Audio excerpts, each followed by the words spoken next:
ഈ വീഡിയോയിൽ പ്രധാനപ്പെട്ട കുറച്ച് വിഷയങ്ങളാണ് നമ്മൾ നോക്കുന്നത്. അതിനകത്ത് പീയൂഷ് ഗോയൽ, നമ്മുടെ കൊമേഴ്സ് മിനിസ്റ്റർ പീയൂഷ് ഗോയൽ ജർമ്മനിയിലേക്ക് പോയിരിക്കുകയാണ്.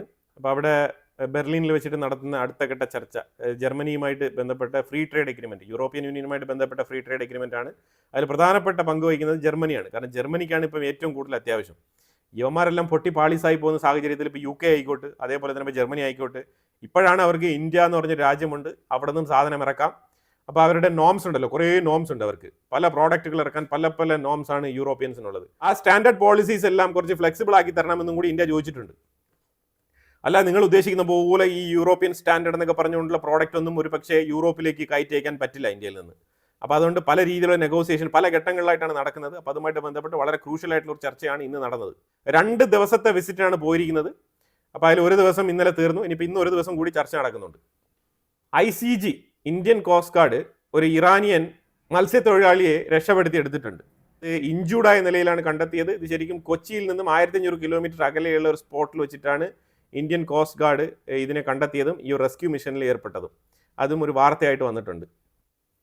US-ന്റെ സാങ്ഷനുമായിട്ട് ബന്ധപ്പെട്ട് വരുന്ന വാർത്തയാണ്. റഷ്യയുടെ പ്രധാനപ്പെട്ട 2 കമ്പനികൾക്ക് മേളിൽ അമേരിക്കയും യൂറോപ്യൻ യൂണിയനും ചേർന്ന് ഏർപ്പെടുത്തിയ ഈ ഒരു സാങ്ഷൻസ് അത് ഒരു പരീക്ഷണം മാത്രമാണ്. അപ്പോൾ ഇതുകൊണ്ടൊന്നും ഇന്ത്യയുടെയും റഷ്യയുടെയും ചൈനയുടെയും കൂട്ടുകെട്ടിനെ ബ്രേക്ക് ചെയ്യാൻ കഴിയില്ല എന്നുള്ള സ്റ്റേറ്റ്മെൻ്റ് ആണ് 3 രാജ്യങ്ങളുടെ പക്കൽ നിന്ന് വന്നിരിക്കുന്നത്. ജർമ്മനിയുടെ ഇന്ത്യൻ അംബാസഡർ പറഞ്ഞിരിക്കുകയാണ്, ഇന്ത്യയും ജർമ്മനിയുടെ നേവിയും കൂടി ചേർന്ന് working on something very great coming soon എന്നാണ് പറഞ്ഞിരിക്കുന്നത്. ഇതെന്തിനെ കുറിച്ചാണ് നമുക്കറിയത്തില്ല. ഒരു പക്ഷേ ടൈസൺ ഗ്രൂപ്പ് എന്ന് പറഞ്ഞ ആ ഒരു കമ്പനിയുമായിട്ട് ബന്ധപ്പെട്ട് ഈ സബ്മറൈൻ പ്രോജക്റ്റുമായിട്ട് ബന്ധപ്പെട്ടാണോ പുള്ളിക്കാരൻ പറയുന്നത് എന്നുള്ളതിനെ കുറിച്ച് നമുക്കറിയത്തില്ല. പക്ഷേ ഒരു സീക്രട്ട് ആയിട്ടുള്ള ലെവലിലാണ് പുള്ളിക്കാരൻ ഈ ഒരു സ്റ്റേറ്റ്മെന്റ് പറഞ്ഞിരിക്കുന്നത്.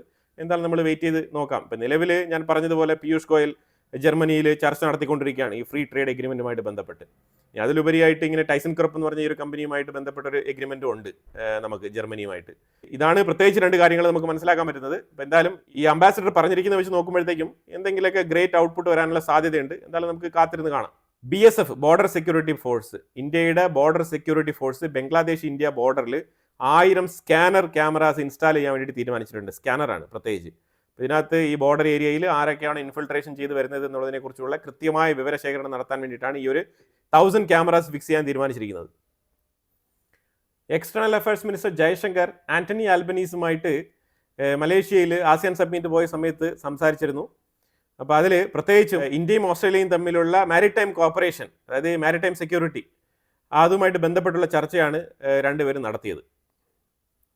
UAEയുടെ ലാൻഡ് ഫോഴ്സ്, UAEയുടെ ആർമി ഇന്ത്യ വിസിറ്റ് ചെയ്യുന്നുണ്ട്. ഇന്ത്യ UAE ഡിഫൻസ് കോപ്പറേഷൻ ശക്തിപ്പെടുത്തുന്നതിൻ്റെ ഭാഗമായിട്ടാണ് ഈ ഒരു വിസിറ്റ്. 27-28 ദിവസങ്ങളാണ്. അതായത് 27-ാം തീയതി മുതലേ UAEയുടെ ഫോഴ്സ് ഇന്ത്യയിലുണ്ട്. നമ്മുടെ ആർമി ജനറൽ ആയിട്ടുള്ള ഉപേന്ദ്ര ദ്വിവേദിയാണ് ഇവരുടെ കംപ്ലീറ്റ് കാര്യങ്ങളും കോർഡിനേറ്റ് ചെയ്ത് നടത്തുന്നത്. സീഷെൽസിന്റെ പ്രസിഡന്റ് ആവശ്യപ്പെട്ടിരിക്കുന്നത് ഇന്ത്യക്ക് സീഷെൽസിനെ ഹെൽത്ത് സെക്ടറിലും എഡ്യൂക്കേഷൻ സെക്ടറിലും സഹായിക്കാൻ സാധിക്കും എന്നുള്ള രീതിയിൽ ഒരു റിക്വസ്റ്റ് എന്നുള്ള തരത്തിലാണ് പറഞ്ഞിരിക്കുന്നത്. തീർച്ചയായിട്ടും ഇന്ത്യ ഇത് കൺസിഡർ ചെയ്യുമെന്നാണ് മനസ്സിലാക്കാൻ പറ്റുന്നത്. ട്രംപ് ഇപ്പോൾ ആഗോളതലത്തിൽ പറഞ്ഞുകൊണ്ടിരിക്കുന്നത് എനിക്ക് ഗ്ലോബലി ഭയങ്കരമായിട്ടുള്ള സപ്പോർട്ടുണ്ട്, അപ്പോൾ അതുകൊണ്ട് തന്നെ എനിക്ക് 3ാമത് ഒരു പ്രാവശ്യം കൂടി പ്രസിഡന്റായിട്ട് മത്സരിക്കാനുള്ള താല്പര്യമുണ്ട്. അപ്പോൾ 3ാമത്തെ കാൻഡിഡേറ്റ്ഷിപ്പ് ഞാൻ ലുക്കിംഗ് ഫോർവേഡ് എന്നാണ് പറഞ്ഞിരിക്കുന്നത്. ഇത് സാധ്യമാണെന്ന് ചോദിച്ചു കഴിഞ്ഞാൽ നമുക്കറിയത്തില്ല. അമേരിക്കയുടെ ഉള്ളിൽ ഒരുപാട് പോളിസിയും നിയമങ്ങളൊക്കെ ഉണ്ട്. ഇതൊക്കെ പല തരത്തിൽ കോൺഗ്രസിലും സെനറ്റിലൊക്കെ ലോ അമെൻമെന്റ് നടത്തി സാധ്യമാക്കേണ്ട വിഷയങ്ങളാണ്. ഇതിപ്പോൾ ഒരു തവണ ഇത് ആവർത്തിച്ചു കഴിഞ്ഞാൽ വീണ്ടും ഇതിനെ തുടർന്ന് വരുന്ന എല്ലാ പ്രസിഡന്റുമാരും 3ാമത്തെ പ്രാവശ്യം മത്സരിക്കാൻ വേണ്ടിയിട്ടുള്ള ഒരു കീഴ്വഴക്കത്തിന് ട്രംപ് തുടക്കം കുറിക്കുന്നതായിട്ട് വേണമെങ്കിൽ മനസ്സിലാക്കാൻ പറ്റും. ഇന്ത്യയും ശ്രീലങ്കയും തമ്മിൽ ഒരു ഫെറി സർവീസ്, ഇത് പണ്ടുണ്ടായിരുന്ന ഒരു ഫെറി സർവീസാണ്, അത് റീസ്റ്റാർട്ട് ചെയ്തിരിക്കുകയാണ്. രാമേശ്വരം മുതൽ, തമിഴ്നാട്ടിലുള്ള രാമേശ്വരം മുതൽ ശ്രീലങ്കയുടെ ടച്ച് പോയിന്റ് ആയിട്ടുള്ള തലൈമന്നാർ വരെയുള്ള ആ ഒരു ഏരിയയിലേക്ക്, ഇൻ ബിറ്റ്വീൻ രാമേശ്വരം ടു തലൈമന്നാർ, അവിടെ വരെയുള്ള ഫെറി സർവീസ് സ്റ്റാർട്ട് ചെയ്യാൻ വേണ്ടിയിട്ടുള്ള കാര്യങ്ങൾ മുന്നോട്ട് നീക്കുകയാണ്. അത് ഓൾറെഡി തന്നെ ഇപ്പം ട്രയൽ റൺ പൂർത്തിയായിരിക്കുന്നു എന്നാണ് മനസ്സിലാക്കാൻ പറ്റുന്നത്. പുടിൻ അമേരിക്കയിലേക്ക് പ്ലൂട്ടോണിയം കയറ്റുമതി ചെയ്യുന്നത് നിർത്തിയിരിക്കുകയാണ്. റഷ്യയും പണി കൊടുത്തു തുടങ്ങി. നിങ്ങൾ സാങ്ഷൻ ഇട്ടോളൂ, പക്ഷെ എന്നാലും അതിൻ്റെ മറ്റു പല പരിപാടികൾ നമ്മുടെ കയ്യിലുണ്ട് എന്ന് പറഞ്ഞിട്ട് ഈ പ്ലൂട്ടോണിയം അമേരിക്കയിലേക്ക് കയറ്റുമതി ചെയ്യുന്നത് നിർത്തിയിരിക്കുകയാണ് റഷ്യ. ഇനി പല കാര്യങ്ങളും നിർത്തും. പഷ്തൂൺ, ബലൂച്ച്, സിന്ധ്, ഈ 3 പ്രൊവിൻസിലുള്ള ഇമ്പോർട്ടൻ്റ് ആയിട്ടുള്ള ആൾക്കാർ എന്ന് പറഞ്ഞാൽ അവിടെ ഈ പാകിസ്ഥാൻ ഗവൺമെന്റിനെതിരെ പ്രവർത്തിക്കുന്ന ആൾക്കാരാണ്. അതായത് ഈ 3 പ്രൊവിൻസുകളിലും പ്രവർത്തിക്കുന്ന വിമത സംഘടനകൾ, ഇവരെല്ലാവരും കൂടി അഫ്ഗാനിസ്ഥാൻ ഗവൺമെൻറ്റുമായിട്ട് ഒരു ഗൂഢാലോചന നടത്തിയിട്ടുണ്ട് എന്നുള്ള വാർത്തയും കൂടി വരുന്നുണ്ട്. അഫ്ഗാനിസ്ഥാൻ്റെ അഫ്ഗാൻ യുണൈറ്റഡ് ഫ്രണ്ട് എന്ന് പറഞ്ഞ ആ ഒരു സംഘടനയുമായിട്ടാണ് ഇവർ കൂടിക്കാഴ്ച നടത്തിയിരിക്കുന്നത്. തീർച്ചയായിട്ടും പാകിസ്ഥാനെതിരെ നല്ല രീതിയിലുള്ള പണി വരുന്നുണ്ട് എന്നുള്ളതാണ് മനസ്സിലാക്കാൻ പറ്റുന്നത്. ചൈനയും ഇന്ത്യയും തമ്മിലുള്ള ഫസ്റ്റ് ഫ്ലൈറ്റ് സർവീസ്, അതായത് 5 വർഷത്തിന് ശേഷം ആദ്യമായിട്ട് ഒരു ഫ്ലൈറ്റ് സർവീസ് സ്റ്റാർട്ട് ചെയ്തിരിക്കുകയാണ്. കൊൽക്കത്തയിലെ നേതാജി സുഭാഷ് ചന്ദ്രബോസ് എയർപോർട്ടിൽ നിന്നും ചൈനയിലെ ഗോങ് ഷാവ് എന്ന് പറഞ്ഞ എയർപോർട്ടിലേക്കാണ് ഇൻഡിഗോ കമ്പനിയാണ് ഈ ഒരു സർവീസ് നടത്തിയത്. A320 നിയോ കാറ്റഗറിയിൽപ്പെട്ട എയർബസിൻ്റെ ഫ്ലൈറ്റാണ് ഇൻഡിഗോ ഉപയോഗിച്ചിരിക്കുന്നത്. ഇതിനകത്ത് 27-ാം തീയതി രാത്രി 10:07 ടേക്ക് ഓഫ് ചെയ്ത് 4 മണിക്ക് ചൈനയിൽ ലാൻഡ് ചെയ്തു. അപ്പോൾ ചൈന ഇന്ത്യ ബന്ധം അങ്ങനെ നെക്സ്റ്റ് ലെവലിലേക്ക് മുന്നോട്ട് പോവുകയാണ്.